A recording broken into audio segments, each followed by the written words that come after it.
tua yang serba putih yang hadir dalam hidup kita itu tamu. Untuk apa? Peringatan bagi kita, pengingat bagi kita. Oh iya, betul cakap sudah tua. Ya Allah, semakin tua kita, semakin kita hilangkan sifat egois kita.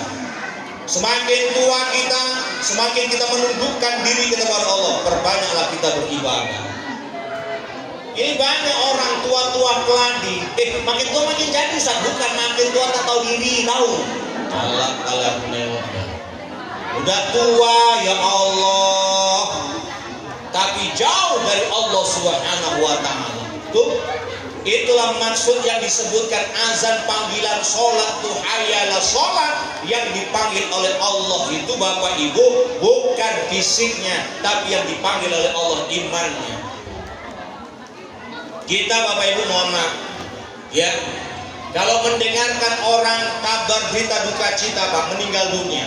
Ini kan kalau kabar duka cita di masjid kan diumumkan tuh. Assalamualaikum warahmatullahi wabarakatuh. Kabar berita duka cita. Inna lillahi wa inna ilaihi raji'un. Telah berpulang ke rahmatullah Suripno untuk usia sekian tahun dikebumikan ba'da zuhur. Kira-kira kita yang mendengarkan kematian itu kita mengucapkan kalimat apa? Inna lillahi wa inna ilaihi raji'un.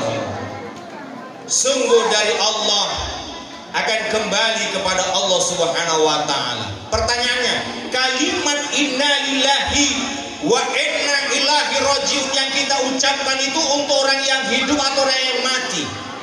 Nah, maka beruntunglah kita ngaji malam ini. Kalimat inna lillahi wa inna ilaihi raji'un diperuntukkan untuk orang yang hidup, bukan untuk orang yang mati. Kenapa? Karena itu peringatan bagi kita. Suatu saat kita akan menyusul seperti dia. Apa yang datang dari Allah dan apa yang kembali kepada Allah? Jawabannya adalah ruh kita, iman kita. Jasad kita ini balik ke tanah. Tapi ingat Bapak Ibu, ingat, banyak orang yang gak paham. Sebenarnya tahu, cuman kita pura-pura tidak tahu. Apa itu? Kita dari pagi, siang, petang, malam, jumpa lagi pagi, siang, petang, malam, mencari duit, mencari uang, mencari materi untuk keperluan apa? Keperluan jasad kita.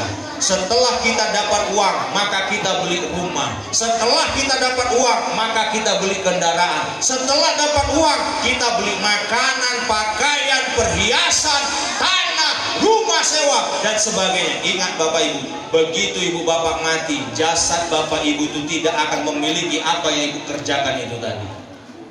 Semua akan ditinggalkan. Padahal kita sudah memeras keringat, lupa waktu, lupa keluarga, lupa anak, lupa suami, lupa istri, lupa bermasyarakat. Waduh, banyak kali rugi kita Pak. Saking sibuknya kita cari duit, wirid pun nggak pernah. Asih absen aja. Surat SP, ambil ketua wirid pun orang peduli. Cari duit terus. Ke masjid pun jarang-jarang, itu pun Jumatan, itu pun sering terlambat. La ilaha illallah. Ini enggak ngomong nih, Pak. Enak juga ya datang mana. Nih. Tapi banyak orang yang nggak tahu Bapak Ibu, yang kembali kepada Allah tuh bukan jasadnya. Rumah bakal kita tinggalkan, keperluan jasad. Kendaraan bakal kita tinggalkan. Baju yang mewah ini, baju yang kita miliki, tak selembar pun akan Ibu bawa mati. Pakaian kebesaran kita hanya kain kafan. Bantal yang kita miliki itu hanya bantal dari tanah yang digumpal-gumpal untuk bersandar kita nanti di alam kubur. Ruangan Ibu bukan seluas ruangan tidur kita 4x4, tapi ruangan kita hanya 1x2 meter saja. Tapi banyak orang nggak sadar. kita bisa menghidupkan AC dengan dingin. Mau volume berapa? 17, 16, 0 derajat bisa.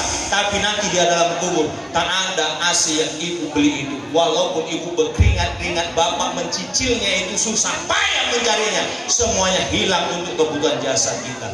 Padahal kebutuhan rohani kita, masjid, sholat itu kita tinggalkan. Betul? Betul? Tuh.